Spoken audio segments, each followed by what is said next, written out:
More Ghibli coming your way now with Castle in the Sky.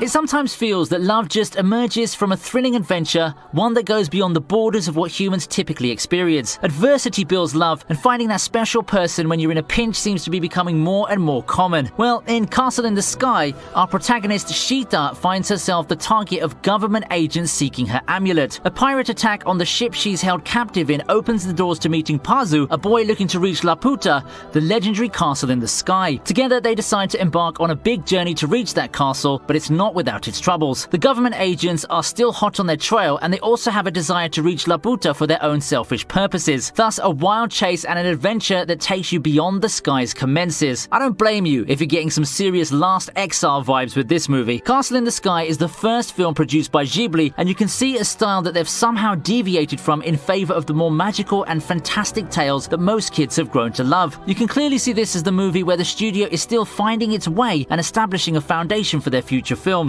which I think are mostly better. Nonetheless, Castle in the Sky tells an exciting story of adventure and romance that I think you should definitely watch.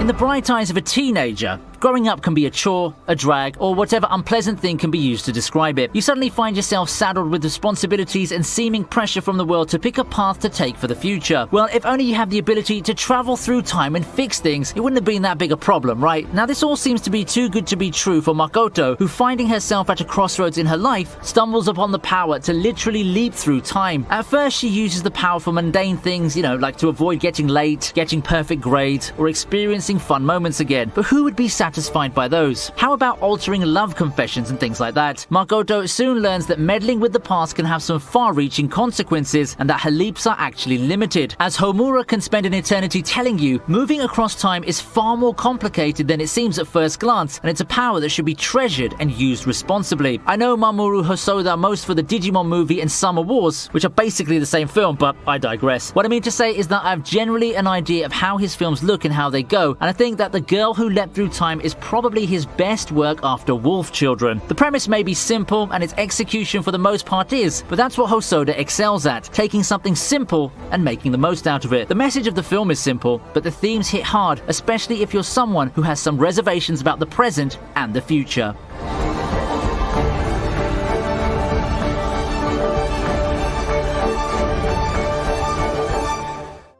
Coming up next is Weathering with You, also by Makoto Shinkai.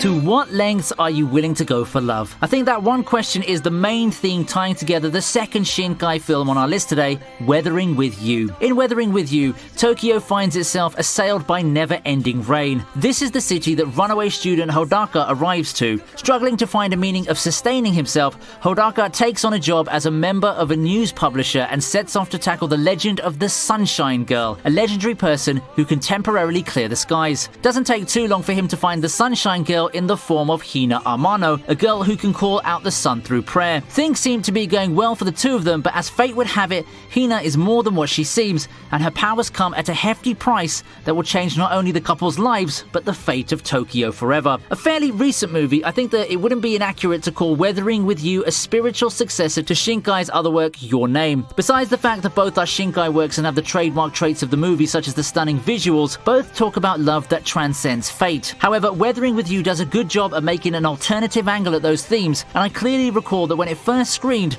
the movie had quite the controversial reception thanks to the characters' resolutions.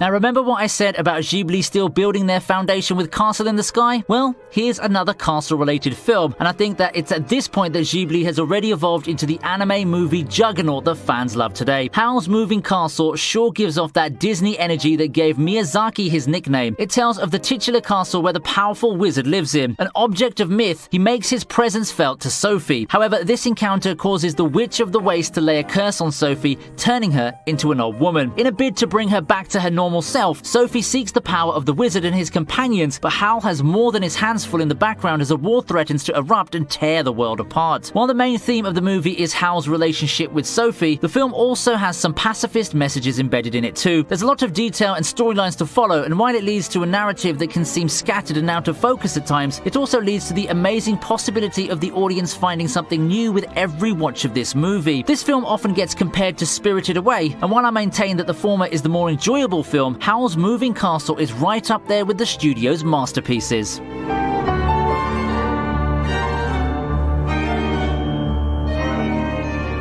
At number 3 is the third Shinkai work on the list, Garden of Words.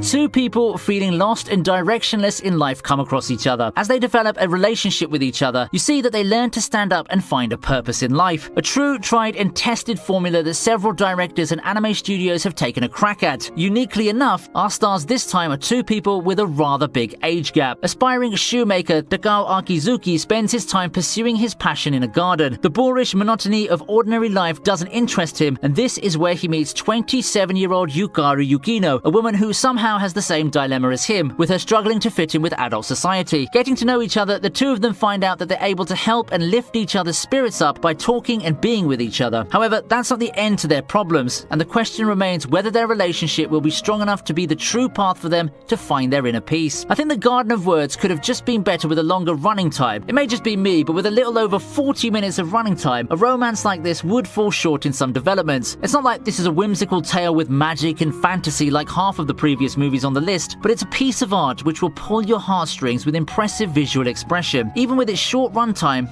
this movie is definitely an enjoyable watch for what it is. Second place is one hell of a tearjerker movie, Hotarubi no Mori.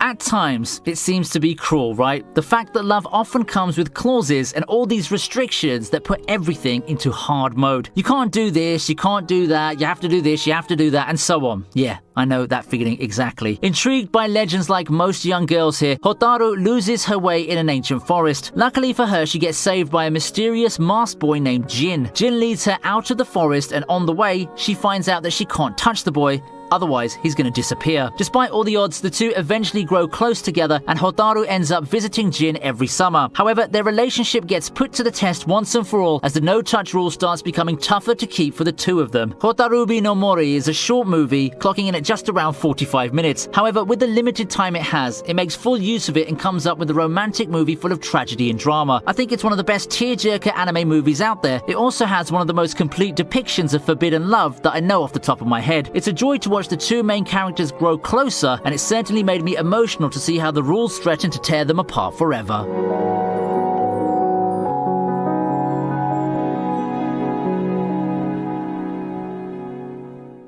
Finally, we cap off this list with the last Shinkai work on our list, Your Name.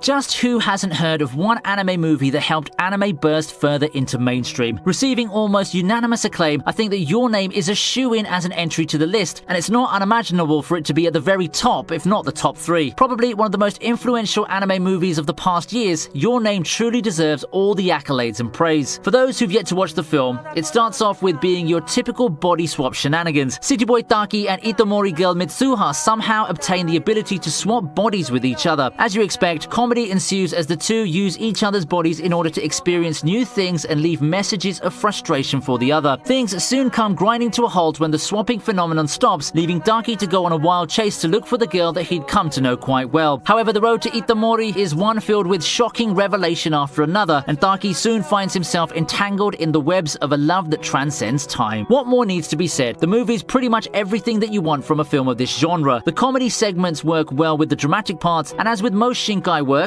like I've already said twice, the art is just breathtaking. I personally enjoyed this movie the most among the films that I've talked about on this list, and it's largely to do with how likable the characters are, as well as the suspenseful second act. Still, the best way to enjoy this film isn't to just listen to some guy on the internet talk about it, but to experience the magic yourself. So go watch Your Name now. 君の名前は Funny how that ended up being a Shinkai and Ghibli showcase most of the way, isn't it? It just goes to show how great some of these anime personalities are in crafting stories and leading their team into amazing products for everyone to enjoy. If you have any other recommendations for me, make sure to let me know in the comments section. I'm also interested in knowing what your favorites among the list entries are and how you would have ordered things differently. As usual, I'd love you to subscribe and be part of the community to help the ViniTube team reach its next milestone. Take care out there, stay strong, and remain awesome. I'll be seeing you next time with some more anime goodness.